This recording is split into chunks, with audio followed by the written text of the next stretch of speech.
अमेरिकेचे Republican senator Graham Lindsey यांनी भारताला एक खणखणीत इशारा दिलेला आहे की येणाऱ्या काळामध्ये अमेरिका भारताला बर्बाद करेल।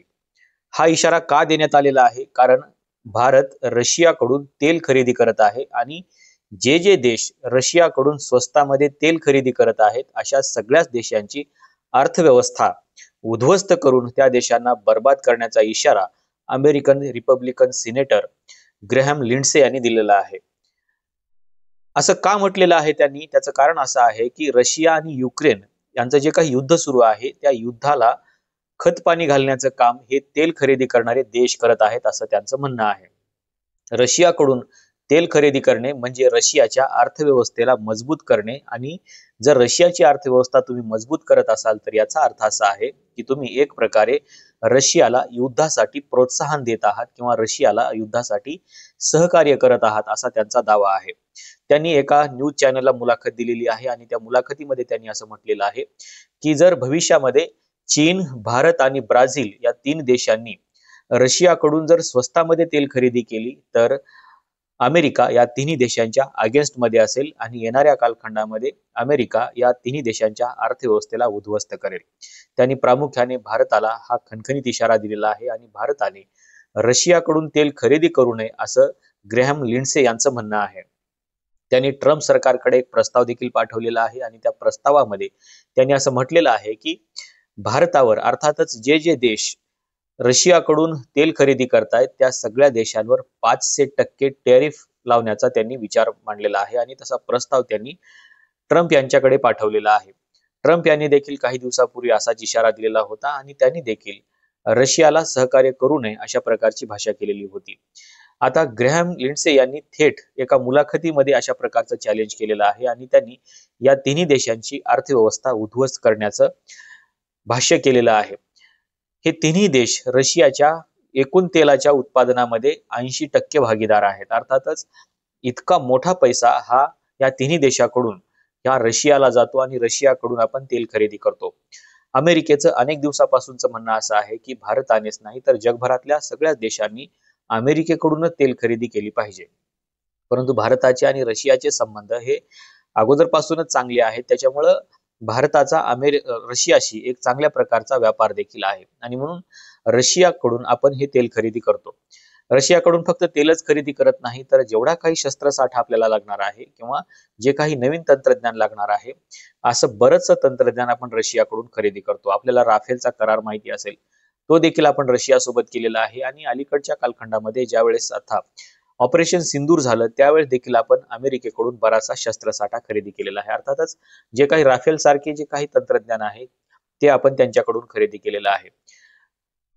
भारत हा फक्त रशियाकडून तेलच खरेदी करत नाही तर अशा बऱ्याचशा गोष्टी आहेत ज्या गोष्टीमध्ये भारताचं आणि रशियाचे वेगवेगळ्या प्रकारचे करार झालेले आहेत आणि हीच गोष्ट सातत्याने अमेरिकेला खटकत आलेली आहे।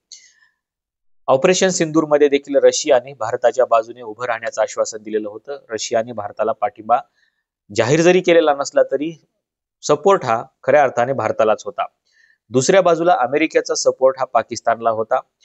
इंटरनॅशनल मॉनिटरी फंडाकडे ज्यावेळेस पाकिस्तानने कर्ज मागणी केलेली होती त्याच कालखंडामध्ये जेव्हा हे कर्ज मंजूर होणार होतं त्याच कालखंडामध्ये आपल्याकडे ऑपरेशन सिंदूर सुरू झालेलं होतं आणि भारताची अशी अपेक्षा होती की अमेरिकेने भारताला सहकार्य करावं आणि पाकिस्तानचं हे जे काही कर्ज आहे हे कर्ज मंजूर करू नये, त्यांनी त्यांचा व्हेटो पॉवर वापरावा आणि पाकिस्तानला होणारा कर्ज पुरवठा हा थांबवावा, कारण पाकिस्तान हा पैसा दहशतवादासाठी खर्च करू शकतो असं भारताचं म्हणणं होतं। परंतु अमेरिकेनं मात्र भारताचं हे म्हणणं ऐकलं नाही आणि लागलीच युद्धाच्या काळातच $1.3 मिलियन कर्ज त्यांचं मंजूर झालं। अर्थातच त्याचा पहिला हप्ता होता, तेवढं कर्ज त्यांचं मंजूर झालं आणि त्याचा पहिला हप्ता त्यांनी पाकिस्तानला देऊन टाकला। भारताचं म्हणणं असं होतं की अमेरिकेने हे कर्ज पुरवठा थांबवावा, कारण जगभरामध्ये जो काही दहशतवादाचा प्रश्न निर्माण झालेला आहे तो जर संपवायचा असेल तर या दहशतवादी देशांच्या नाड्या आवळणं गरजेचं आहे आणि म्हणूनच भारताचा असा प्रयत्न होता की इंटरनॅशनल मॉनिटरी फंडाकडे पाकिस्तानने जे काही कर्जाची मागणी केलेली आहे ती कर्जाची मागणी थांबवली पाहिजे आणि ती कर्जाची मागणी थांबवून पाकिस्तानचं आर्थिक कंबरड मोडलं पाहिजे। पण तसं काही झालं नाही। अमेरिकेनं पाकिस्तानच्या या कर्ज पुरवठ्यावरती भाष्य केलं नाही आणि इंटरनॅशनल मॉनिटरी फंडाने $1.3 अब्ज जे काही पहिला हप्ता होता, हा पहिला हप्ता त्यांनी पाकिस्तानला देऊन टाकला. यानंतर मात्र भारताला समजून आलं की अमेरिका ही भारताच्या बाजूने उभी नाही आणि त्याच्यामुळं भारताने अमेरिकेसोबतचे जे काही संबंध आहेत ते संबंध थोडेसे अंतर ठेवून ठेवायला सुरुवात केलेली होती. या उलट रशिया सोबत आपला जो काही करार झालेला होता त्याच कालखंडामध्ये आपण रशियाकडून काही शस्त्र देखील खरेदी केली आणि रशियाने भारताला सपोर्ट देखील केला.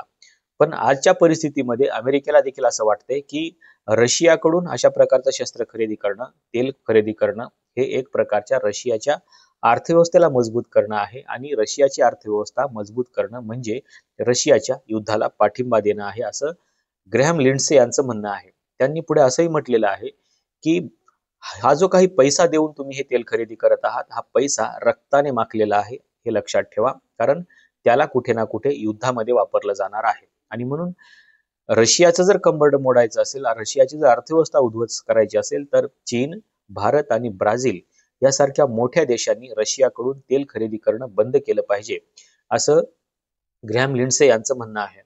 पण भारताने मात्र असं काही थांबवलेलं नाही. भारताची ही खरेदी सुरूच आहे. पण अमेरिका जी वारंवार धमकी देते आहे, त्या धमकीला थोडंसं काळजीपूर्वक बघणं गरजेचं आहे, की नेमकं आपल्या अर्थव्यवस्थेवरती काय परिणाम होऊ शकतो.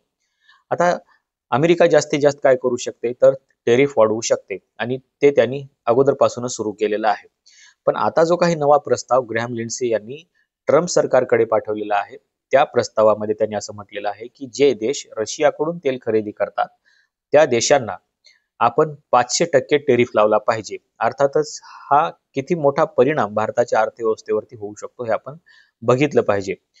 जगाची आर्थिक महासत्ता म्हणून ज्या अमेरिकेकडे बघितलं जातं, त्या अमेरिकेचं कर्ज देखील इंटरनॅशनल मॉनिटरी फंडाकडे भरपूर आहे आणि त्याच्यामुळं अमेरिकेवर देखील इंटरनॅशनल मॉनिटरी फंडाचा एक दबाव तर आहे, पण अमेरिकेचे शेअर्स देखील इंटरनॅशनल मॉनिटरी फंडामध्ये जास्त असल्यामुळे IMF देखील काही करू शकत नाही, असा एक वेगळा दबदबा अमेरिकेनं निर्माण करून ठेवलेला आहे.